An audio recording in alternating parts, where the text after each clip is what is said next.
नमस्कार। हस्तक्षेप में आपका स्वागत है। संसद का बजट सत्र चल रहा है और देश के अंदर कई राजनीतिक गतिविधियां जारी हैं।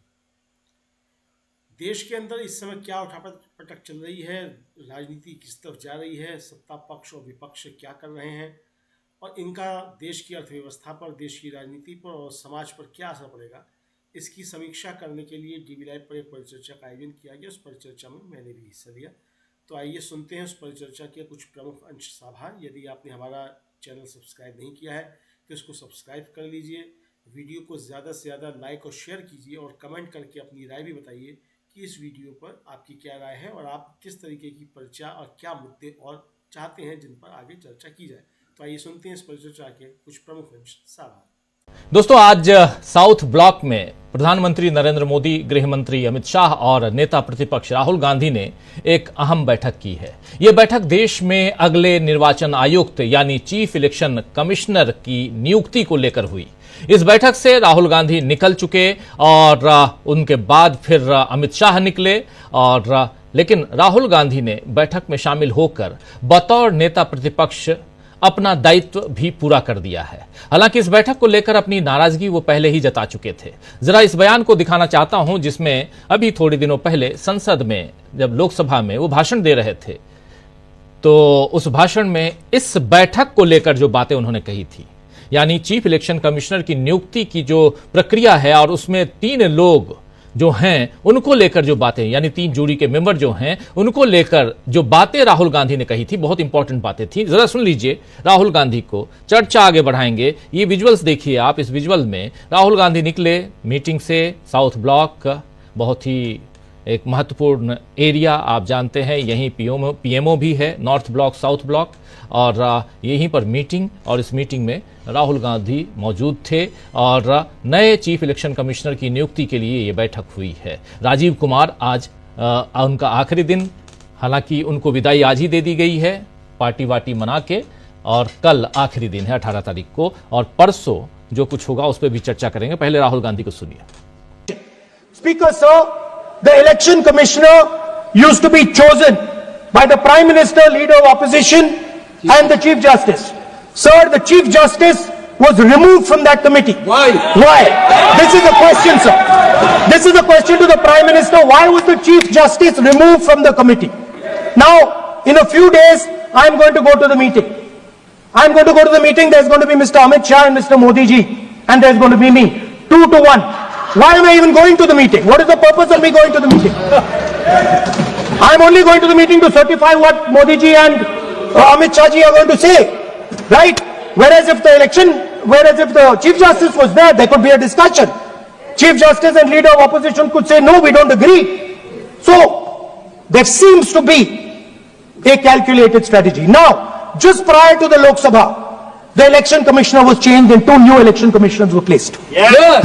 We know that the election dates were changed. Yes. We know that the elections were postponed. These are facts. These are not things I am inventing. So, in order to safeguard this constitution, the entire opposition requests the data for the Maharashtra election. We request the data and the electoral voter list for Lok Sabha and the corresponding list for Vidhan Sabha. And I am very confident that the election commission will not give us this information. तो दोस्तों, ये video इसी संसद सत्र का है जिसमें लोकसभा में राहुल गांधी ने सवाल उठाया था कि जब 2 लोग सरकार से और मैं अकेला वहां रहूंगा चीफ इलेक्शन कमिश्नर की नियुक्ति वाली प्रक्रिया में, तो वहां मेरे होने का मतलब ही क्या रह जाएगा। खैर, आपत्ति अपनी जगह है और जिम्मेदारी अपनी जगह। राहुल गांधी आज बैठक में शामिल हुए, जिसमें क्या फैसला हुआ, किस नाम पर मोहर लगी, यह भी जल्द सामने आ जाएगा। वैसे दिलचस्प बात यह है दोस्तों कि फिलहाल देश में कोई चुनाव नहीं है, लेकिन चुनावी हलचलें तेज हैं और इंतजार कांग्रेस की अगले कदम की है और बीजेपी की अगली चाल का है। दरअसल कल मुख्य चुनाव आयुक्त राजीव कुमार रिटायर हो रहे हैं। परसों चुनाव आयुक्तों के अपॉइंटमेंट पर लगी याचिकाओं पर सुप्रीम कोर्ट में सुनवाई होनी है और उससे पहले आज मोदी सरकार ने यह बैठक कर ली। इतनी हड़बड़ी क्या थी, ये सवाल पूछा जाए। जैसे ये और इसके साथ ही बीजेपी ने अब दिल्ली में मुख्यमंत्री का नाम भी तय कर लिया है। हालांकि अभी तक घोषणा नहीं हुई, बैठक होगी और उसके बाद इसकी घोषणा होगी। 19 तारीख को कहा जा रहा है कि बैठक होगी और 20 फरवरी को भव्य शपथ समारोह की तैयारी चल रही है रामलीला मैदान में दिल्ली। हम इस किताब को देखते हैं, दिल्ली तो बीजेपी ने फतह कर लिया, लेकिन क्या बिहार बीजेपी फतह कर पाएगी? क्या बिहार में बीजेपी फिर से सत्ता में लौटेगी? इस पर अब सवाल तेज हो गए हैं, क्योंकि नीतीश कुमार कल दिल्ली में थे और आज वो मोदी या अमित शाह से बिना मिले पटना लौट गए हैं। उधर कांग्रेस अध्यक्ष मल्लिकार्जुन खड़गे अब बिहार जाने वाले हैं। 22 तारीख को बक्सर में जय बापू जय भीम जय संविधान रैली में मल्लिकार्जुन खड़गे शामिल होंगे और उनसे पहले आपको याद होगा कि राहुल गांधी भी पहुंचे थे। लेकिन इधर 20 तारीख को कृष्णा अल्लावरू पहुंच रहे हैं। नाम आपने नहीं सुना हो तो आपको बता दे रहा हूं, कृष्णा अल्लावरू अब बिहार कांग्रेस के नए प्रभारी बनाए गए हैं। राहुल गांधी की 2 बिहार यात्राओं के बाद से बिहार कांग्रेस में काफी जोश भर गया है और कृष्णा अल्लावरू उस जोश को वोटों में तब्दील करने की रणनीति तैयार करने पटना पहुंच रहे हैं और खड़गे भी बिहार में सामाजिक समीकरण को साधने की तैयारी में हैं। जय बापू जय भीम जय संविधान की जो रैली है उसके जरिए बिहार को लेकर कांग्रेस ने नई रणनीति तैयार कर ली है। और इधर अखिलेश यादव ने 2027 में होने वाले यूपी चुनाव को लेकर बड़ी बात कही है। इंडिया गठबंधन की रफ्तार को लेकर आज अखिलेश यादव ने बहुत बड़ी बात कही। इंडिया गठबंधन कैसे मजबूत है, मजबूत रहेगा, ये बात अखिलेश यादव कह रहे थे, जरा उनको सुनिए। उन्होंने कहा, हम लोगों ने जब पूछा गठबंधन को लेकर आपने अलग किया दिल्ली में, तो वो कह रहे थे हमारी बहुत प्रतिशत बढ़ा है दिल्ली में, हम अकेले लड़ेंगे, हम आगे तैयारी। देखिए, कौन अकेले लड़ेगा कौन साथ लड़ेगा, इंडिया गठबंधन रहेगा नंबर 1। और कांग्रेस पार्टी के लिए तो बहुत ही इमोशनल जगह यहाँ है। किसी जमाने में आपको पता होगा एओ ह्यूम ने कांग्रेस की स्थापना की थी। वो कांग्रेस जिसने आजादी की लड़ी थी 1857। एओ ह्यूम कैसे भाग के गए वो कहानी में नहीं जाना चाहता हूँ। यहाँ पर इटावा में तमाम वो बिल्डिंग है, उनका घर, तहसील, आपका कोतवाली या स्कूल उन्हीं के अक्षरों से बना हुआ, ह्यूम के अक्षरों से बना है। तो ये इतिहास बहुत पुराना है। इंडिया गठबंधन रहेगा। हार जीत तो होती रहती है, लेकिन हार से सीखना चाहिए। इसलिए जो इंडिया गठबंधन का रुतबा बना था, हवा बनी थी, हरियाणा, महाराष्ट्र और दिल्ली के बाद थोड़ा बहुत रफ्तार कम हुई है, लेकिन उत्तर प्रदेश का जब चुनाव होगा तब तक आते आते रफ्तार इंडिया गठबंधन की बहुत बढ़ जाएगी। 27 में इंडिया गठबंधन के साथ ही चुनाव लड़ेंगे। समाजवादी पार्टी और इंडिया गठबंधन को साथ लेकर चलेगी। तो अखिलेश यादव बता रहे हैं कि हरियाणा, महाराष्ट्र और दिल्ली के बाद रफ्तार भले इंडिया गठबंधन की धीमी पड़ी हो, लेकिन 2027 तक सब मामला बदल जाएगा। यानी 2027 में जो उत्तर प्रदेश में चुनाव होना है उस वक्त इंडिया गठबंधन की रफ्तार बदल जाएगी और तेज हो जाएगी। वैसे मामला तो अभी से पलटा हुआ दिख रहा है दोस्तों। महाराष्ट्र का जिक्र कर रहे हैं अखिलेश यादव, लेकिन महाराष्ट्र की एक खबर आपको बताना चाहता हूं। महाराष्ट्र से एकनाथ शिंदे की नाराजगी की खबर आई है और बताया जा रहा है कि देवेंद्र फडणवीस को चुनौती देने के लिए एकनाथ शिंदे ने अब डिप्टी सीएम यानी उप मुख्यमंत्री सहायता वैद्यकीय कक्ष बना लिया है। यानी उप मुख्यमंत्री डिप्टी सीएम मेडिकल कक्ष का निर्माण कर लिया है। एक तरफ मुख्यमंत्री का अलग है और उप मुख्यमंत्री ने अपना कर लिया है सहायता कक्ष, जिसका उद्घाटन 4 मार्च को होने वाला है। आपको बता दूं कि मुख्यमंत्री देवेंद्र फडणवीस के नाम से पहले से ही मेडिकल कक्ष शुरू हो चुका है, लेकिन अब शिंदे की एंट्री के बाद अब 2 वैद्यकीय कक्ष होने वाले हैं। तो चर्चा यह भी है कि फडणवीस को टक्कर देने के लिए एकनाथ शिंदे ने यह फॉर्मूला तो नहीं अपनाया है। मंत्रालय के पहले फ्लोर पर यह कक्ष शुरू होने वाला है।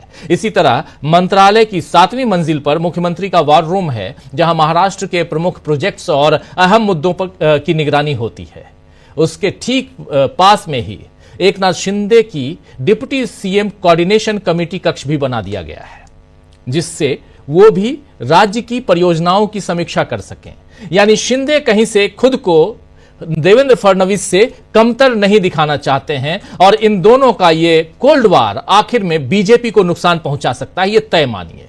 इधर हरियाणा में भी बीजेपी ने अनिल विज को, उनकी नाराजगी को दूर करने की कोशिश की, लेकिन अनिल विज अपनी नाराजगी दिखा रहे हैं। वहीं अमेरिका से लौटे भारतीयों के साथ हरियाणा सरकार के सलूक पर भी अब सवाल उठ रहे हैं। आपको पता ही है कि अमेरिका से जो अमेरिका कहता है अवैध प्रवासी भारतीय और उनको वापस भेज रहा है। तीसरा खेप कल शाम को आया, कल देर रात को लौटा है और इस बारे में अभी तक जो 3 खेप जो इसको अमृतसर में उतारा गया अमेरिकी विमान से, सैनिक विमान से, उसको लेकर दीपेंद्र हुड्डा ने बीजेपी को घेरा है।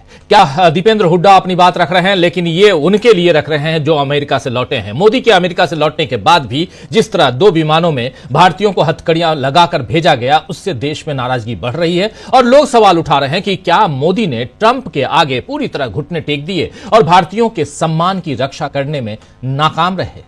तो बीजेपी और मोदी की नाकामी की अलग अलग परतें दोस्तों खुल रही हैं। ऐसे में किस तरह बीजेपी चला पाएगी अपनी मनमानी, इस पर हम आज चर्चा करेंगे। लेकिन उससे पहले आज जिससे शुरुआत मैंने की, शुरुआत ये की थी कि सीईसी यानी चीफ इलेक्शन कमिश्नर के अपॉइंटमेंट के लिए, नए चीफ इलेक्शन कमिश्नर के अपॉइंटमेंट के लिए जो बैठक होनी थी, वो बैठक अभी से थोड़ी देर पहले समाप्त हुई। साउथ ब्लॉक में बैठक हुई। इस बैठक में राहुल गांधी, फिर अमित शाह और प्रधानमंत्री नरेंद्र मोदी, ये तीनों शामिल हुए। राहुल गांधी पहले ही आपत्ति जता चुके थे संसद के अंदर भाषण देते हुए कि 2 लोग सरकारी पक्ष के होंगे, एक मैं रहूंगा, तो मैं क्या सिर्फ मुहर लगाने के लिए जाऊंगा? जो उन लोगों ने फैसला लिया वही फैसला मान्य होगा, क्योंकि 3 में से 2 लोग तो एक तरफा होंगे। इस बीच खबर यह आ रही है कि जो राजीव कुमार कल रिटायर हो रहे हैं, उनकी जगह पर नए chief election commissioner Gyanesh Kumar होंगे। तो ज्ञानेश के बारे में लगातार बातें हो रही हैं और ज्ञानेश कुमार 2029 तक रह सकते हैं नए चीफ इलेक्शन कमिश्नर। उनके अभी सहयोगी हैं, साथी हैं, 2 ऐसे संधू हैं और ज्ञानेश कुमार हैं, दोनों आजू बाजू में बैठते हैं, आपने देखा होगा। इसी मसले पर कांग्रेस पार्टी ने अभी से थोड़ी देर पहले 6:30 पौने 7 बजे के लगभग प्रेस कॉन्फ्रेंस की। उस प्रेस कॉन्फ्रेंस को लीड कर रहे थे अभिषेक मनु सिंघवी। अभिषेक मनु सिंघवी का साथ दे रहे थे अजय माकन। और इन दोनों ने क्या कुछ कहा है, आइए जरा अभिषेक मनु सिंघवी को सुनते हैं। कानूनविद हैं, राज्यसभा सांसद हैं, एक बार नहीं बल्कि 4 बार के, कांग्रेस पार्टी के लीगल सेल के हेड भी हैं। जरा सुनते हैं क्या कह रहे हैं वो। द प्रोस्पेक्ट ऑफ बायस। अब ये निर्णय आया था, जैसे मैंने बोला आपको, 2 मार्च को 2023 को। इसकी आत्मा क्या है, इसका उद्देश्य क्या है, इसका मंतव्य क्या है, इसकी सोच क्या है कि अभी आपके पास कोई कानून नहीं है, इसलिए हम ये न्यायाधीशों द्वारा बनाया गया कानून लागू कर रहे हैं। इन उद्देश्यों से, जो मैंने उद्देश्य पढ़े आपको, ये 4 उद्देश्य, स्वतंत्रता, निष्पक्षता, कार्यपालिका से दूर, इत्यादि इत्यादि। और इसलिए हम सोचते हैं कि माननीय मुख्य न्यायाधीश को होना चाहिए। ये जरूर है कि कार्यपालिका कोई अधिकार क्षेत्र है कि वो इसमें कानून बनाए, लेकिन इस निर्णय के आत्मा को बिना समझे, अक्षर को बिना समझे, इसके व्यापक उद्देश्य को बिना समझे, तुरंत भगदड़ में, जल्दबाजी में, कुछ ही महीनों उसके बाद मोदी सरकार ने यह कानून लाए जिसका नाम मैंने पहले लिया। इस कानून में ठीक विपरीत किया जो उस निर्णय में लिखा था। पूर्णतया कार्यपालिका द्वारा चयन का इसमें प्रावधान है। खैर, कानून बनने का अधिकार क्षेत्र निश्चित रूप से उच्चतम न्यायालय ने दिया था। इसका मतलब यह नहीं कि सुशासन का यह आह्वान है कि क्योंकि आपको अधिकार क्षेत्र दिया है इसलिए आप वही कदम उठाएंगे जो कार्यपालिका के पक्ष में होगा, क्योंकि आप सत्तारूढ़ हैं। खैर, उसके बाद इसको चुनौती दी गई वापस। चुनौती के कई कारण हैं। एक तरफा गैर समतल चुनाव का एक जमीन बनाना, गणतंत्र का मूल तत्व, बेसिक स्ट्रक्चर, एक स्वतंत्र चुनाव आयोग होना चाहिए। विशेष रूप से पिछले 2 सालों में और उससे पहले भी जो हमने आरोप प्रत्यारोप देखे हैं चुनाव आयोग के विषय में, जिस प्रकार से हमने कई बार आपके सामने समक्ष रखा है, सभी स्टेक होल्डर्स ने सिवाय सत्तारूढ़ पार्टी ने आपके समक्ष रखा है। कितने 40 लाख लोग बढ़ गए किसी चुनाव में, 3 महीने में, 4 महीने में, क्या क्या हुआ। इस सबको ध्यान रखते हुए इस संदर्भ में यह आवश्यक था कि हमको उच्चतम न्यायालय की स्पिरिट को समझना चाहिए था। इसको जब चुनौती दिया गया है तो लगभग 3 या 4 ऑर्डर्स पास हुए हैं उच्चतम न्यायालय के द्वारा अभी हाल में। उसके मैं आपको डिटेल नहीं देना चाहता। 7 जनवरी को हुआ, 3 फरवरी को हुआ, 12 फरवरी को हुआ। इतनी जल्दी उच्चतम न्यायालय, जिसका मुझे कुछ अनुभव है, ऑर्डर नहीं देती है। 3 ऑर्डर 1-1.5 महीने में। और लास्ट ऑर्डर है 12 फरवरी का, direction that the matter not be deleted from the list on 19/2/25. 19/2 कितने दिनों बाद है भाइयों और बहनों? अब मान लेता हूं मैं कि 19 तारीख को खत्म नहीं होगा, शुरू तो होगा, कुछ तो होगा, शुरू नहीं होगा तो उसके 4 दिन बाद लगेगा, मान लीजिए 2 हफ्ते बाद लगेगा, मान लीजिए 1 महीने बाद लगेगा। इन ऑर्डर का मतलब नहीं 1 महीने बाद लगेगा, इसमें लिखा है matter to be heard, matter to be heard, इसमें लिखा है नॉट टू बी डिलीटेड। लेकिन ये मान भी लीजिए कि 2, 3, 4 हफ्ते बाद लगेगा। गुड गवर्नेंस का अभिप्राय क्या है? वो है समझना एक संदर्भ को, और सिर्फ इसलिए कि आपके पास बहुमत है और आप सत्तारूढ़ हैं, वो नहीं करना जो मनमानी है। तो इसलिए कांग्रेस का स्टैंड बड़ा स्पष्ट था, आज कल भी था, आज भी है और आज रहेगा ये स्टैंड जो आपके सामने व्यक्त कर रहे हैं कि 2 चीजें बड़ी सरल करनी है। आपको ईगो में फंक्शन नहीं करना है, आपको सिर्फ सरल चीज ये करनी है कि इस मीटिंग को जो आज शाम को 5:30 लगभग हुई उसको स्थगित करें। कुछ नहीं कर रहे हैं आप, स्थगित कर रहे हैं 2 हफ्ते 3 हफ्ते की, कोई बड़ी बात नहीं है। और दूसरा, हर स्टेक होल्डर कांग्रेस शामिल आपका समर्थन करेगी कि आप छोटी सी 2 लाइन की ओरल याचिका या लिखित याचिका दें उच्चतम न्यायालय को कि साहब 19 में जल्दी सुन लीजिए, 22 को, 20 को, 25 को खत्म कर दीजिए। यह आम होता है उच्चतम न्यायालय में। Early hearing application and disposal application करिए, हम आपका समर्थन करते हैं। अब आप ये सोचिए एक बात, मैं बड़ी एक सरल बात, कॉमन सेंसिकल बात कर रहा हूं। कल आपने अमुक व्यक्ति को, आज आपने अमुक व्यक्ति को नियुक्त कर दिया सीयूसी, मिस्टर XYZ। 19 तारीख को नहीं तो 25 तारीख को उच्चतम न्यायालय ने कहा कि जो नया कानून है वो निरस्त करते हैं। हम कह तो सकती है, आज कम से कम संभावना तो है। ये तो नहीं कि एक तरफा आप सोचेंगे कि नहीं कर सकती उच्चतम न्यायालय, एक पक्ष हार सकता है, एक पक्ष जीत सकता है। 4 हफ्ते बाद भी उच्चतम न्यायालय कहती है कि हम ये कानून जो मैंने आपका नाम पढ़ा अभी आपको, वो हम निरस्त करते हैं। Election of chief election commissioner etcetera etcetera 2023 है। तो आपने क्या क्या किया है? आपने एक प्रकार से जो एक गरिमा है, जो एक आत्मा है, जो अक्षर से आगे होती है, जो उद्देश्य है, जो धारणा है गणतंत्र की, उसकी अवमानना ही नहीं की, उसको आपने एकदम नकार दिया है। सिर्फ किस लिए? 48 घंटे। तो आप सुन रहे थे यहां पर कांग्रेस पार्टी की तरफ से जो प्रेस कॉन्फ्रेंस हुई है अभी से ठीक थोड़ी देर पहले, लगभग 15 मिनट पहले। उस प्रेस कॉन्फ्रेंस में जो बातें रखी गई बहुत महत्वपूर्ण है। यहां अभिषेक मनु सिंघवी इसी चीफ इलेक्शन कमिश्नर और इलेक्शन कमिश्नर की नियुक्ति को लेकर अपनी बात रख रहे थे और कह रहे हैं कि ये जो फैसला है उसमें सुप्रीम कोर्ट ने कहा है कि लोकतंत्र और उसकी निष्पक्षता के लिए सीईसी और ईसी यानी चीफ इलेक्शन कमिश्नर और इलेक्शन कमिश्नर की चयन समिति में प्रधानमंत्री, भारत के मुख्य न्यायाधीश यानी सीजेआई और नेता विपक्ष हों, यह पहले कहा गया था। लेकिन इस फैसले की आत्मा और उद्देश्य को बिना समझे हुए जल्दबाजी में इलेक्शन कमीशन जो चीफ इलेक्शन कमिश्नर है और दूसरे इलेक्शन कमिश्नर हैं, इनकी नियुक्ति के लिए नया एक्ट लाया गया जिसका नाम था the chief election commissioner and other election commissioners act. यह लाया गया 2023 में और इस नए कानून में सुप्रीम कोर्ट के उस फैसले के ठीक विपरीत काम किया गया जिसमें पूरी तरह से कार्यपालिका मुख्य चुनाव आयुक्त का चयन कर रही है। यानी साफ साफ यहां सीजेआई को हटा दिया गया, जिसमें न्यायपालिका की भूमिका भी थी उसको हटा दिया गया, पूर्ण रूप से कार्यपालिका को लाया गया। अब यहां पर है कि एक नहीं बल्कि कई याचिकाएं लगाई गई सुप्रीम कोर्ट में कि ये जो एक्ट लाया गया है, जो कानून बनाया गया है, जिस कानून के तहत चीफ इलेक्शन कमिश्नर और इलेक्शन कमिश्नर की नियुक्ति के लिए सीजेआई को हटाया गया है, उसको फिर से बहाल किया जाए। इस पर सुनवाई होनी है 19 तारीख को यानी परसों, और कल 18 तारीख है। आज आनंद फानंद में बैठक बुला ली गई।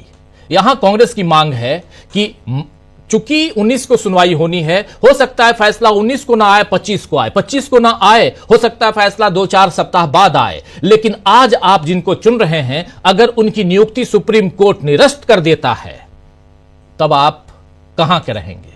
बात बिल्कुल सही है। इसलिए इनकी डिमांड है कि जब तक सुप्रीम कोर्ट में यह याचिका है उस पर फैसला नहीं आ जाता है, तब तक आप इस नियुक्ति को रोक दीजिए। यह डिमांड है कांग्रेस पार्टी की तरफ से। लेकिन क्या सरकार यानी नरेंद्र मोदी सरकार जो अहंकार में चूर है, वो ये बात मानेगी, सुनेगी? ये बड़ा सवाल है। एक तरफ राहुल गांधी यही बात उठा चुके हैं जो शुरुआत में आप सुन रहे थे। जरा फिर से राहुल गांधी के उस छोटे से अंश को, जो साथी बाद में जुड़े हैं उनके लिए, राहुल गांधी यही बात संसद के अंदर उठा चुके हैं अभी से थोड़ी दिनों पहले। जरा राहुल गांधी के उस वक्तव्य को ले आइए जल्दी से फटाफट। Speaker, sir, the election commissioner used to be chosen by the Prime Minister, Leader of Opposition and the Chief Justice. Sir, the Chief Justice was removed from that committee. Why? Why? This is a question, sir. This is a question to the Prime Minister. Why was the Chief Justice removed from the committee? Now, in a few days, I am going to go to the meeting.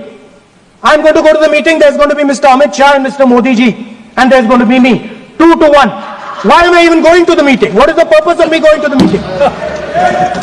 I am only going to the meeting to certify what Modi ji and Amit Shah ji are going to say. Right? Whereas if the Chief Justice was there, there could be a discussion. Chief Justice and Leader of Opposition could say, no, we don't agree. So, there seems to be a calculated strategy. Now, just prior to the Lok Sabha, the election commissioner was changed and 2 new election commissioners were placed. Yes.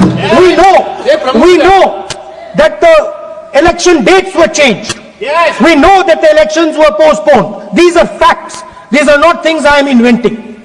So, in order to safeguard this constitution, the entire opposition requests the data for the Maharashtra election. We request the data and the electoral voter list for Lok Sabha and the corresponding.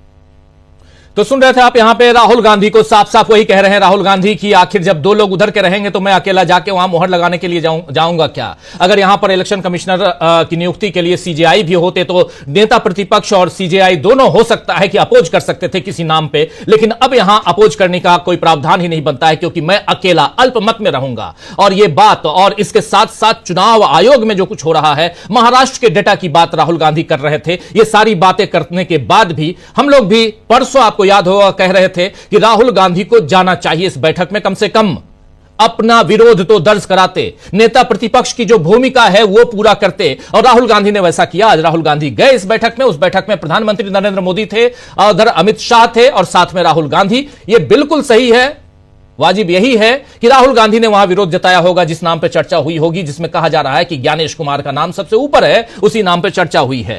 400 लगभग 500 के लगभग नाम थे, उन 500 में से 5 नाम चुन के लाए गए और उसमें ज्ञानेश कुमार को सबसे ऊपर बैठाया गया है, ऐसा कहा जा रहा है। लेकिन इसी बीच जब राहुल गांधी उधर थे और वहां से निकले हैं, कांग्रेस पार्टी ने जो प्रेस कॉन्फ्रेंस की, उस प्रेस कॉन्फ्रेंस में कांग्रेस पार्टी की तरफ से लीगल सेल के हेड राज्यसभा सांसद अभिषेक मनु सिंघवी ने जो बात कही, जिसे अभी आप सुन रहे थे थोड़ी देर पहले, बहुत ही महत्वपूर्ण बात कि जब अगर याचिका लगी हुई है सुप्रीम कोर्ट में, सुनवाई परसों यानी 19 तारीख को होनी है सुप्रीम कोर्ट में इसी मसले को लेकर, तो अभी आप इस जो आपने आज नियुक्त किया होगा, चयन किया होगा, उसको आप रोक दीजिए।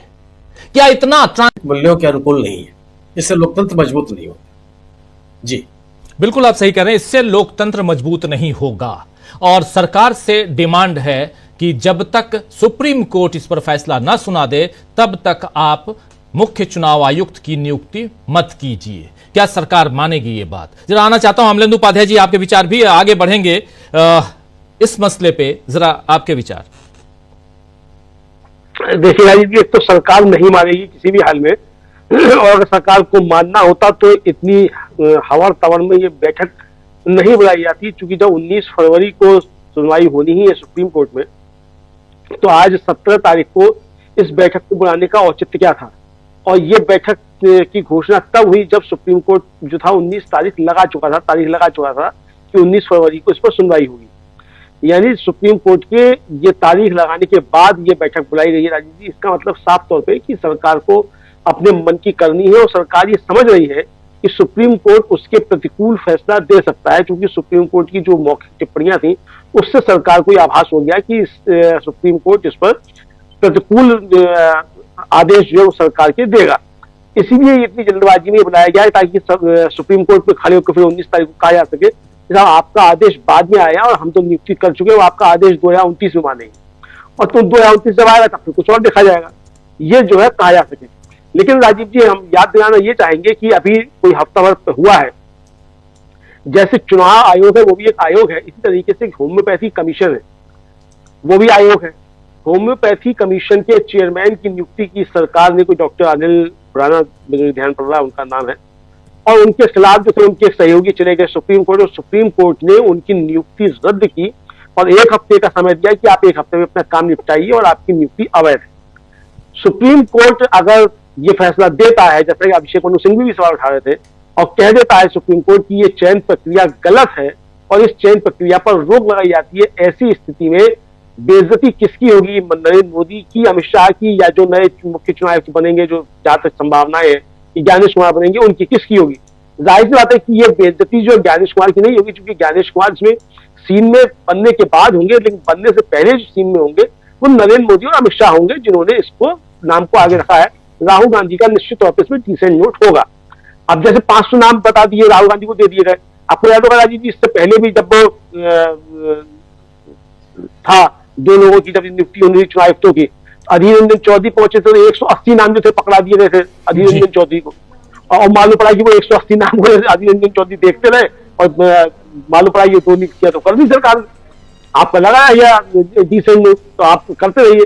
तो यही जो है ये करने की गई 500 नाम राहुल गांधी को दे दिए गए, और जिनको बनाना है वो नाम जो पहले से तय है उस पर दोनों की सहमति बन जाएगी। तो ये होगा।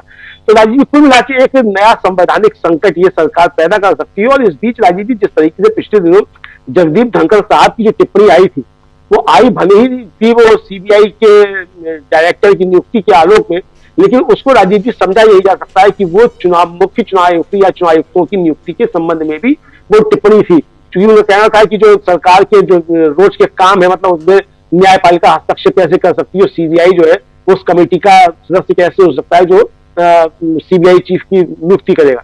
यानी वो एक तरीके से एक मामले को जो संवैधानिक टकराव की तरफ ले जाना चाहते थे जगदीप धनखड़ साहब, और वे भी चाहते होंगे। सरकार खुद ना बोलकर जगदीप धनखड़ साहब के मुंह से इस तरीके की बात बुलवाकर और एक नया संवैधानिक संकट जो है वो खड़ा करने की कोशिश करना चाहती है। लेकिन इसके नतीजे सरकार के लिए ही बुरे होंगे राजीव जी, किसी और के लिए बुरे मुझे लगता है कि नहीं होंगे।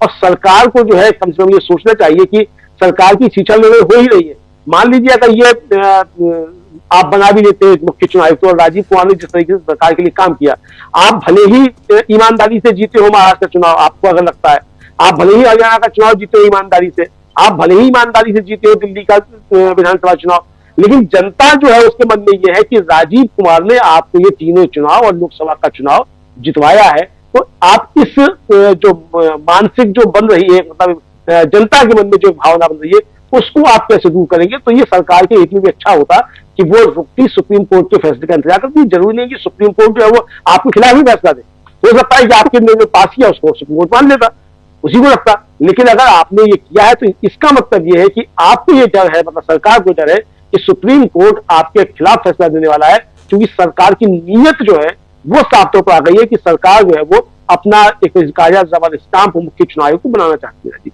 जी बिल्कुल बिल्कुल, रबर स्टाम्प बनाना चाहती है। चुनाव आयोग जैसी संस्था को अगर आप रबर स्टैंप बना देंगे तो फिर देश का लोकतंत्र कहां रहेगा, ये आप समझ सकते हैं। खैर, चर्चा आगे बढ़ाते हैं। अभी थोड़ी देर पहले जब आप अमरेंद्र जी बात कर रहे थे तो एक बीच में एक वीडियो चल रहा था रामचैत, आपको याद होगा रामचैत से मुलाकात हुई थी राहुल गांधी की जब ये रायबरेली से लौट रहे थे। सुल्तानपुर में एक केस के लिए गए थे, उसी सिलसिले में उससे लौट रहे थे। तो सुल्तानपुर और रायबरेली के बीच में रामचैत मोची इनसे मुलाकात हुई थी राहुल गांधी की। उसके बाद ये आज पहुंचे हैं राहुल गांधी के यहाँ और काफ़ी खुश, ये आप देख लीजिए। और उनका परिवार है। राहुल गांधी उस फोटो को भी दिखा रहे हैं जब राहुल गांधी वहां पहुंचकर उन्होंने चप्पलों की सिलाई की थी, जूते सिले थे, बाद में मशीन पहुंचा है। सोनिया गांधी, प्रियंका गांधी और राहुल गांधी इस परिवार से मिल रहे हैं। कुछ गिफ्ट लेके आए हैं रामचैत अपने साथ और पहले से ज़्यादा तरोताज़ा दिखाई दे रहे हैं। तो ये सब कुछ भी इसी डेमोक्रेसी में, इसी लोकतंत्र में चल रहा है जहां एक हुनरमंद, जरा सुन लेते हैं क्या कुछ बातें हो रही हैं, चर्चा आगे बढ़ाएंगे। एक खुशनुमा माहौल सुनना जरूरी है, सुन लीजिए क्या कुछ चल रहा है यहाँ, क्या बातें हो रही हैं। बात हम चुनाव आयोग की भी करेंगे, कर ही रहे हैं, लेकिन उसके साथ साथ लोकतंत्र मजबूत कैसे होगा उसका एक नमूना। कल आपने ड्रोन देखा होगा कि राहुल गांधी ड्रोन के बारे में बता रहे हैं, एआई के बारे में बता रहे हैं, लेकिन चप्पल सिलने, जूते सिलने और चप्पल और जूता बनाने के हुनरमंद जो लोग बनाने वाले हैं, उनके बीच भी राहुल गांधी पहुंचते हैं। यही तो लोकतंत्र है। सुनिए जरा। ये हमने अपने हाथ का चप्पल बनाया हूँ। अच्छा, भैया जी मशीन दी है, कैमरा कटिंग करके सिलाई करके उसी मशीन से तो यहाँ लाए हैं। दो दुकान हो गई। हाँ, 2 दुकान हो गई। वहाँ नया बनाते हैं, प्रियंका के लिए उसी मशीन से बनाए। अच्छा, ये हम अभी नया स्टार्ट किए हैं। ये बना रहे हो आप? हाँ। और लोग क्या कह रहे हैं वहाँ पे? एक मुलाकात में भैया ने तुम्हें इतना कर दिया, जब उनका साथ पकड़ लोगे तो क्या करोगे? तो मशीन है जी, इसका कैसे प्रयोग किया जाता है तो वो पहले आप पूछता है। जी सर। ठीक है जी। पहला कदम। फिर दूसरा कदम, हाई क्वालिटी का जूता कैसे बनाया जाता है, डिजाइन कैसे की जाती है, दूसरा कदम। और फिर तीसरा कदम, इसको बेचा कैसे जाता है। जो हमारे मोची है, बहुत हुनर है, बहुत कैपेबिलिटी है, बहुत ज्ञान है, मगर हम उस ज्ञान की रिस्पेक्ट नहीं करते, इज्जत नहीं करते। सबसे ज्यादा महंगे जो जूते होते हैं वो हाथ से बने हुए होते हैं। जो आपका हुनर है उसमें थोड़ी पॉलिश लगानी है, तो ये मैं आपके साथ कर दूंगा। ठीक है, धन्यवाद, आप आए। तो यहां देख रहे थे आप इन लोगों से, खासकर रामचरित मोची से मुलाकात करते हुए, उनके परिवार से मुलाकात करते हुए। और आपको याद होगा कि इसके बाद राहुल गांधी ने इनको एक शानदार मशीन गिफ्ट की थी और कुछ इससे रिलेटेड, उनके काम से, कारोबार से रिलेटेड सामान भी।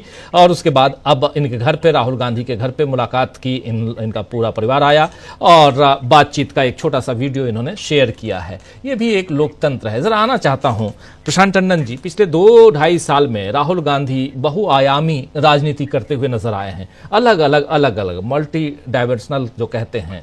और उसके साथ साथ यहाँ नरेंद्र मोदी की भी अलग राजनीति है। उनकी राजनीति में बहुत कुछ सामने दिखाई देता है, लेकिन उसको दबाने की कोशिश होती है। और इन सब के बीच अब अगर चुनाव आयुक्त की बात हम लगातार कर रहे हैं, उस पर और भी जितनी चर्चा की जाए कम है, क्योंकि अब इसके बाद सुप्रीम कोर्ट क्या फैसला सुनाता है ये भी देखना होगा। लेकिन सबसे बड़ी चीज है कि क्या एक बहुत बड़ी चुनौती है इस वक्त राहुल गांधी के नाम से नरेंद्र मोदी के सामने, जिससे बचने की ये कोशिश है। एक गंभीर सवाल कर रहा हूं, जिससे बचने की कोशिश में नरेंद्र मोदी बाएं दाएं कर रहे हैं। वीडियो पे एक बात मैं कह दूं कि मुझे देखिए, एक किसी रामचरित को आप मशीन दे देंगे और उसको अपने घर बुला के उसका सम्मान करेंगे, उससे देश की गरीबी नहीं मिट जाएगी, लेकिन एक बड़ा संदेश जाता है।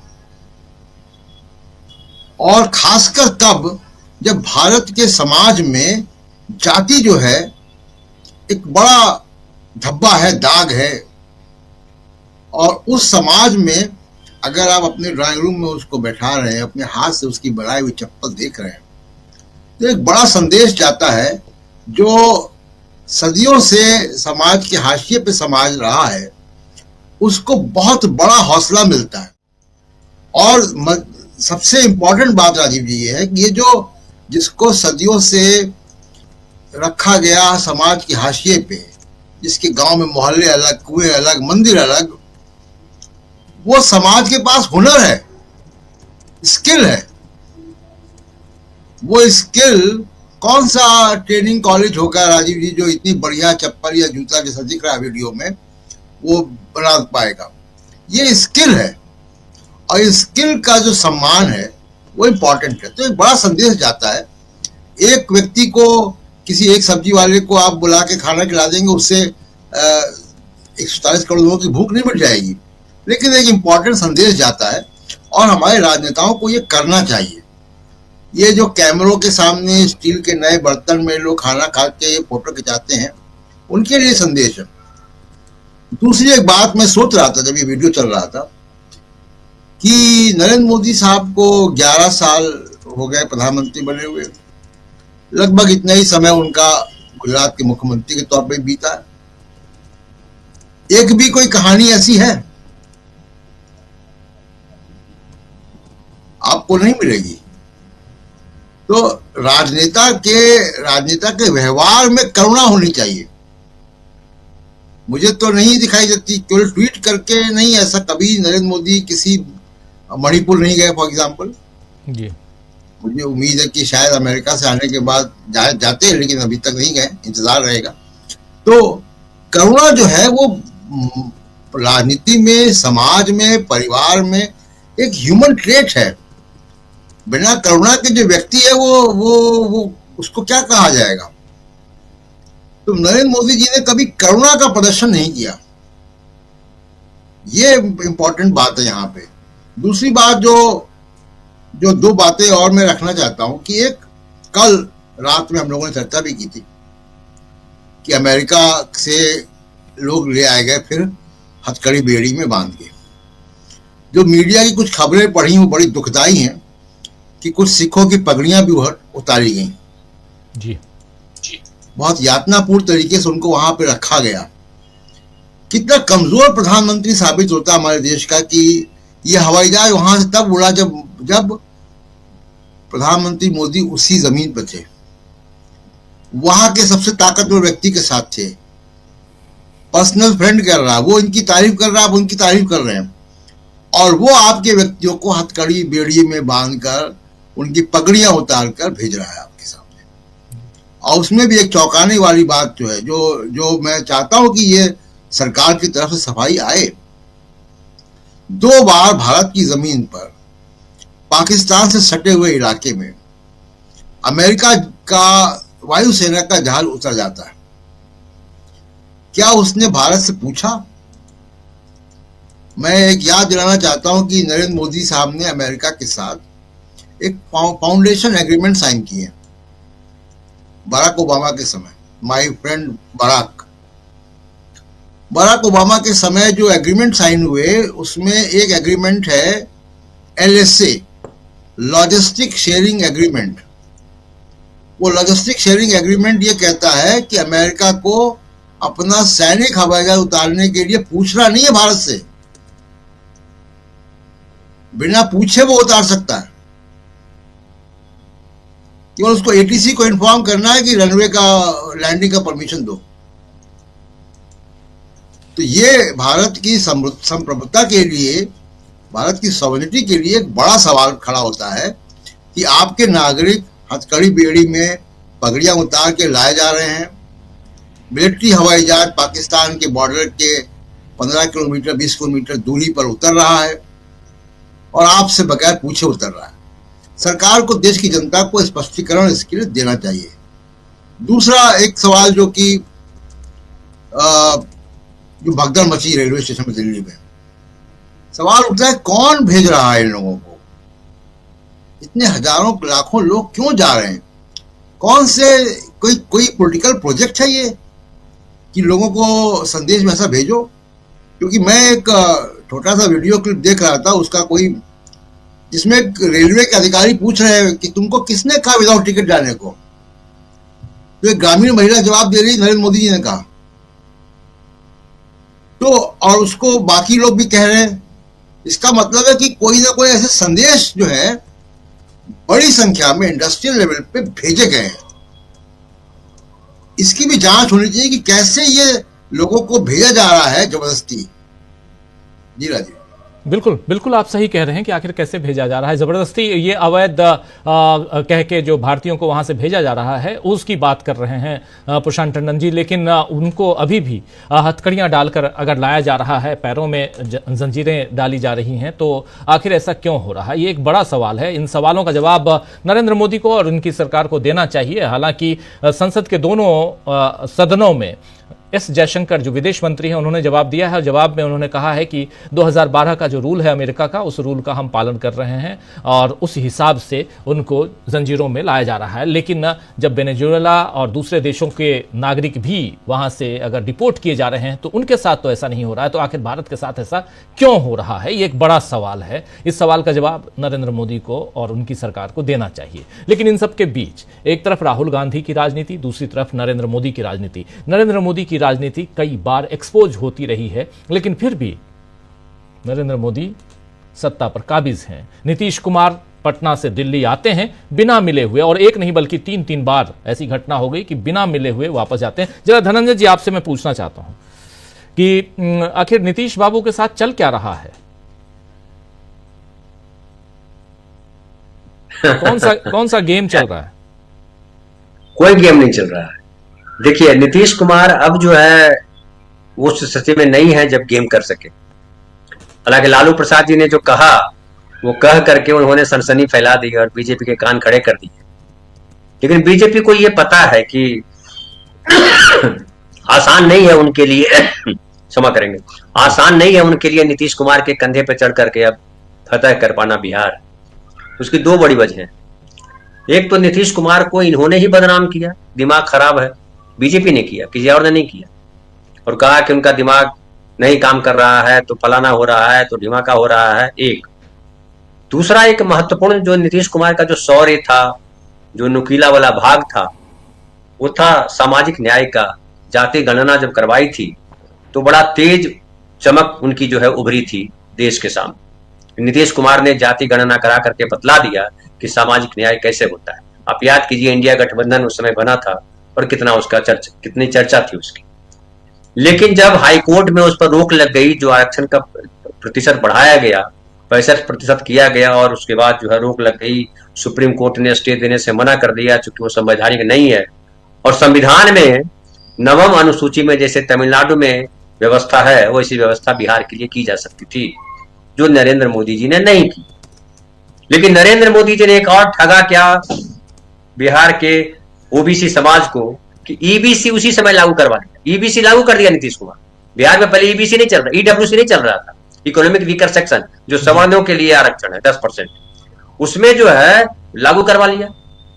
तो कुल मिलाकर के जो ओबीसी समाज है, जो 63% है ओबीसी और ईबीसी मिलाकर के, ईबीसी मतलब एक्सट्रीम बैकवर्ड क्लास और ओबीसी मतलब अदर बैकवर्ड क्लास, ये दोनों मिलाकर के 63% है, 36% ईबीसी, और उनको ठगने का काम किया बीजेपी। फिर राहुल गांधी जिस तरह से लगातार वहां पे जो दलित वंचित समाज है, जो पिछड़ा समाज है, जो अत्यंत पिछड़ा समाज है, उसके बीच जो लगातार आ रहे हैं उनकी चीजों पे, उनसे बात कर रहे हैं, उनके नायकों के बारे में चर्चा कर रहे हैं।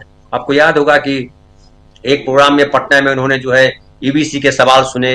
फिर एक प्रोग्राम में जगलाल चौधरी जी जो हैं वो पासी समाज के हैं, लेकिन वो मैं नहीं मानता हूं पासी समाज के केवल नायक थे, वो तो पूरे देश के नायक थे। संग्राम में वो लड़ रहे थे। आवाज नहीं आ रही आपकी? मेरी आवाज नहीं आ रही? जी अब आ रही है, थोड़ा वो पीछे चली गई थी आवाज। जी आ रही है। तो आज जो है पहली जो सरकार बनी थी उसमें जगलाल चौधरी जी मंत्री थे। तो समावेशी सरकार कांग्रेस ने उस समय भी दी थी, जातियों के बीच भेदभाव नहीं किया था, जबकि हमें विरासत में भेदभाव मिला। उसके बाद अभी बक्सर जा रहे हैं तो लगातार राहुल गांधी जो है, जो डॉक्टर अनिल जयहिंद हैं, जिनको मिशन मैन कहा जाने लगा है अब, वो डॉक्टर अनिल जयहिंद लगातार जो है, जो बिहार की जो सामाजिक संस्थाएं हैं, जो ईबीसी, ओबीसी, दलित, पिछड़े तमाम समाज के जो लोग हैं, उनके बीच जो है मीटिंग कर रहे हैं। राहुल गांधी का मैसेज उन तक पहुंचा रहे हैं और उनका मैसेज राहुल तक, गांधी तक आ रहा है, डायरेक्ट आ रहा है। तो उससे एक परेशानी है बीजेपी को कि नीतीश कुमार का वोट बैंक कहीं शिफ्ट न हो जाए, क्योंकि नीतीश कुमार का वोट बैंक जो है वो ईबीसी, ओबीसी और महादलित समाज है। और उन समाजों में जब राहुल गांधी पैठ कर रहे हैं तो पुरानी चीजें जब याद दिलाई जा रही है, तो मुझे लगता है ये बीजेपी को परेशानी है। अब नीतीश कुमार से अमित शाह मिले ना मिले, हालांकि अमित शाह ऐसे भी नीतीश कुमार को पसंद नहीं करते। नीतीश कुमार मोदी जी की पसंद है, क्योंकि मोदी जी को केंद्र में प्रधानमंत्री बनना है। अमित शाह को जब बनना होगा तो गणित जोड़ेंगे बैठ करके। तो लेकिन क्या उनके समाज के लोग हैं जो नीतीश कुमार को वोट करते हैं, वो बीजेपी को वोट करेंगे? सबसे बड़ा सवाल है। और अभी तो बीजेपी के बल्ले बल्ले है। अभी तो पूरा पहले चीफ इलेक्शन कमिश्नर कौन होते हैं उसको देख लीजिए, उसके बाद वो रणनीति जब बनाते हैं तो उन रणनीति में कांग्रेस पार्टी, माले और आरजेडी क्या करती है, ये इंपॉर्टेंट है। उनके बीच कैसे समन्वय होता है।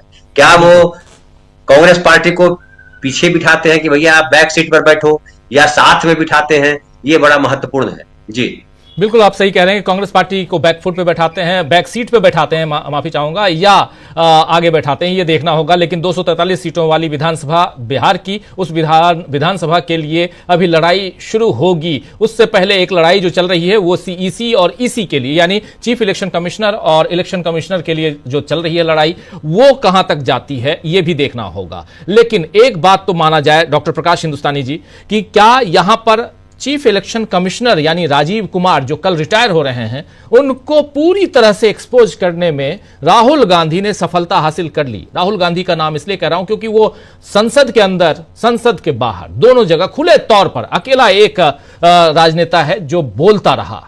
इसलिए मैं कह रहा हूं राहुल गांधी का नाम। बाकी लोग भी बात करते रहे, हम लोग अपने मन से, लेकिन हम लोग राजनीति नहीं, हम तो संदेशवाहक हैं। हमें वहां के संदेश यहाँ के संदेश वहां पहुंचाते हैं। न्यूज का काम, मीडिया का काम यही है, ईमानदारी के साथ खबरों को पहुंचाएं। लेकिन यहां इंपॉर्टेंट बात कि क्या यहां इस चीफ इलेक्शन कमिश्नर को एक्सपोज करने के बाद क्या अब चुनावी धांधली और जो वोटर्स हैं वो सचेत हो गए हैं, ऐसा लगता है? प्रकाश जी, फिर सुनील जी, इसी सवाल के साथ आता हूं आपके पास। पिछले एक दशक में राहुल गांधी जिस तरह की बातें कर रहे हैं, वो इकलौते नेता हैं इस देश में जो खुलकर अपनी बात कहते हैं, जो खुलकर अडानी अंबानी का नाम लेते हैं, नरेंद्र मोदी, अमित शाह का नाम लेते हैं, चुनाव आयोग, मुख्य चुनाव आयुक्त का नाम लेते हैं, और यहां तक कि गणपति जी की पूजा करने वाले सीजीआई के बारे में भी सवाल उठाते हैं। तो राहुल गांधी जैसी हिम्मत तो किसी नेता में है नहीं। राहुल गांधी अकेले ये बात कह रहे हैं, और राहुल गांधी के कारण ही बीजेपी बहुत संभली हुई है और नरेंद्र मोदी, अमित शाह संभले हुए हैं, क्योंकि उन्हें लगता है कि अगर उन्होंने और बड़ी गड़बड़ की तो और ज्यादा मुसीबत होगी। अब बीजेपी के लोग ये कह रहे हैं कि देखिए, नरेंद्र मोदी जी ने ट्रंप साहब से बात की और अब महिलाओं और बच्चों को हथकड़ी नहीं पहनाई जा रही, केवल पुरुषों को हथकड़ी पहनाई जा रही, यानी बचाने की बात, चेहरा छुपाने की एक और बात कही जा रही है। एक मिनट में एक बात खत्म करूंगा कि एक गांव में एक बंदा पहली बार वकील बना, एक मुवक्किल उसके पास गया कि साहब मैं ये परेशानी, ये केस चल रहा है, तो उसने कहा वकील साहब मुझे फांसी से बचा लेना, मैं मरना नहीं चाहता, और उस व्यक्ति को फांसी नहीं हुई, आजीवन कारावास में। कोर्ट से बाहर आकर नए नए बने वकील साहब कहते हैं कि देखिए ये व्यक्ति को जज साहब तो छोड़ रहे थे, लेकिन मैंने बड़ी मुश्किल से उन्हें आजीवन कारावास की सजा दिलवाई। तो ऐसी हमारी सरकार है, ऐसे हमारे प्रधानमंत्री हैं कि देखिए हमने महिलाओं और बच्चों को हथकड़ी नहीं लगने दी।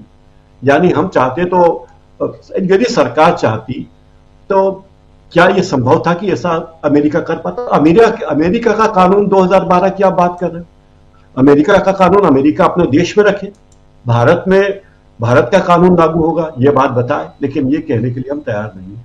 तो ये जो सरकार है अपनी शक्ल बचाने के लिए कुछ भी कर सकती है। एक और बात, केंद्र में अभी जो सरकार है वो षड्यंत्र जो करती है वो लंबी दूरी के षड्यंत्र करती है। वो 5 साल बाद की लिए योजना बनाती है, 10 साल बाद के लिए योजना बनाती है।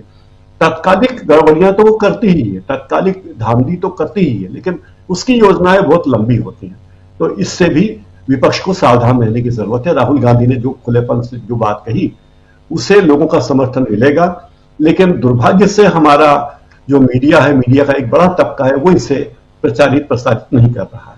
राजीव जी, जी बिल्कुल बिल्कुल। सुनील जी, क्लोजिंग कमेंट इसी सवाल के साथ कि क्या राहुल गांधी ने यहां वो सफलता हासिल कर ली है जिससे कम से कम लोगों को यह बता पाए कि कहीं ना कहीं कुछ ना कुछ गड़बड़ है चुनाव में?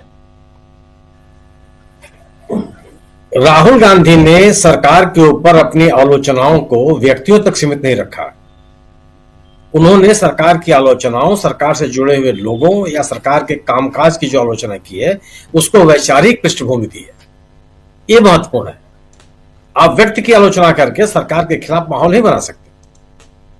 व्यक्तिपरक आलोचना बहुत दूर तक नहीं जाती, बहुत प्रभावी नहीं होती है। राहुल गांधी ने आरएसएस का विरोध, आरएसएस की प्रवृत्तियों का विरोध, सरकार के द्वारा विभिन्न संस्थाओं को कमजोर करने की कोशिश, विभिन्न संस्थाओं के ऊपर को नियंत्रित करने के प्रयास, इन तमाम चीजों को लेकर के एक जो वैचारिक आधार तैयार किया है यह बहुत महत्वपूर्ण है।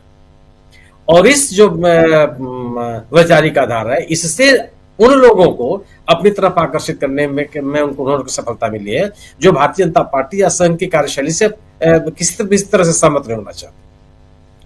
भारत सरकार की बात ठीक है, जयशंकर जी का ये कहना है कि जो जिस तरीके से प्रत्यर्पण या अप्रवासी नागरिकों को वापस भेजा गया है वह जो अमेरिकी सरकार के नियम रहे हैं उसके अनुसार आए हैं। सवाल यह है क्या अमेरिका से भारत जो लोग भेजे गए हैं पहली बार भेजे गए? बाइडेन के जमाने में लोग नहीं भेजे गए थे। बाइडेन के जमाने में जिन भारतीय नागरिकों को उस देश से भेजा गया था ऐसे ही हथकड़ी बेड़ी और जंजीरों में बांध के लाया गया था, ऐसे ही अमेरिकी वायुसेना के जहाज बैठा के लाया गया था। और अगर लाया गया था तो सरकार ने कौन सी आपत्ति उस समय भी उठाई थी? और अगर यूपीए की सरकार में भी लाया गया था तो भारतीय जनता पार्टी कहां चुप थी? आधी अधूरी बात करके आप अपनी विफलताओं को छिपा नहीं सकते। अब तक तो आप ये डंका पीटते रहे हैं कि मोदी जी के नाम पर पूरे दुनिया में भारत का डंका बज रहा है। यही डंका बजता है कि आप यही सरकार, यही पार्टी है। भारतीय जनता पार्टी के नेता अटल बिहारी वाजपेयी थे और इस देश के प्रधानमंत्री थे। आप याद कीजिए चीन में उनके प्रवास के दौरान ही एक चीन ने अतिक्रमण किया था भारत देश के सीमाओं के भीतर। वो अपनी यात्रा बीच में छोड़ करके लौट आए थे। आप नहीं कर सकते। आप पन्नों दुनिया, आप पन्नों को लेकर के तमाम तरह के आरोप लगाते हैं। आप अपने देश में उनको देशद्रोही घोषित कर रखा है, आप राष्ट्र विरोधी गतिविधियों में शामिल घोषित कर रखा है। आपके बगल में बैठ करके वह ट्रंप साहब के शपथ ग्रहण समारोह में भाग लेते हैं और आप एक शब्द भी नहीं बोलते। कौन सा का स्वाभिमाना बचा रहे हैं? कौन सा गौरवगान कर रहे हैं आप देश का? जिन चीजों को लेकर के अगर आपको आपत्ति है और उन आपत्तियों को आप सार्वजनिक रूप से प्रदर्शित नहीं करते तो यह तो गौरव बढ़ाना नहीं हुआ। इससे बात तो बनती नहीं। तो राहुल गांधी ने जो सवाल उठाए हैं, जो सरकार की नाकामियों पे या सरकार के कामकाज के तरीकों पर जो सवाल पैदा कर रहे हैं वह बेमानी नहीं है और इसलिए उनका असर है। और सरकार की ही बेचैनी इसीलिए, जो आपने, ये भी महत्वपूर्ण बात है, जो आपने वीडियो दिखाई राहुल गांधी की जिसमें अमेठी सुल्तानपुर से चल करके रामतेज उनके घर तक गए हैं चप्पल लेकर के, ये सामान्य बात थोड़े है। आप समाज के सर्वाधिक उपेक्षित व्यक्ति को यह सम्मान देने के लिए तैयार हैं और उसके साथ बैठने के लिए तैयार हैं। उस परिवार की महिला के साथ सोनिया गांधी और प्रियंका गांधी अपने बगल में बैठने के लिए तैयार है। यह वह समाज है जिसको लोग देखना नहीं चाहते। यह वह भारतीय जनता पार्टी है कि इन्हीं समाज को हाशिए पर रखने के कारण अम्बेडकर जैसे लोगों ने बौद्ध धर्म को अपना लिया। जी, कौन बढ़ा रहा है समाज में? समाज को एक साथ लाने की कोशिश कौन कर रहा है? आक्रामक हिंदुत्व से आप समाज को एक साथ नहीं ला सकते। समाज के हाशिए पर बैठे हुए लोगों को नजदीक लाए बगैर एक समृद्ध समाज आप नहीं बना सकते और बिना समृद्ध समाज के आप एक सशक्त देश या एक सशक्त समाज बनाने की अभिलाषा भी आप नहीं कर सकते। जी बिल्कुल, आप सही कह रहे हैं। बहुत महत्वपूर्ण बात। और यहाँ उससे ज्यादा महत्वपूर्ण ये कि क्या अब यहाँ से राहुल गांधी की अलग राजनीति, नरेंद्र मोदी की अलग राजनीति और इन सब के बीच चीफ इलेक्शन कमिश्नर, और सबसे बड़ी बात कि क्या लोकतंत्र को मजबूत करने का काम सरकार करेगी? क्योंकि ये काम सरकार का है, विपक्ष का भी है। विपक्ष अपनी भूमिका अदा कर रहा है, बड़ी ईमानदारी के साथ ये दिख रहा है। आगे बढ़ेंगे, आने वाले समय में इस पे और भी चर्चा करेंगे। आप सबका बहुत बहुत शुक्रिया। सुनील जी आपका, धनंजय जी आपका, डॉक्टर प्रकाश हिंदुस्तानी जी, प्रशांत टंडन जी, अमलेंदु उपाध्याय जी, आप सबका बहुत शुक्रिया, बहुत धन्यवाद। आप तमाम साथियों, आप सबका भी बहुत बहुत शुक्रिया अदा करता हूं। आप लोगों ने बहुत बधाइयां दी। अगर आपने हमारा YouTube चैनल अभी तक सब्सक्राइब नहीं किया तो इसको सब्सक्राइब कर लीजिए, वीडियो को लाइक और शेयर कीजिएगा और कमेंट करके बताइएगा भी कि इस परिचर्चा पर आपकी क्या राय है। धन्यवाद।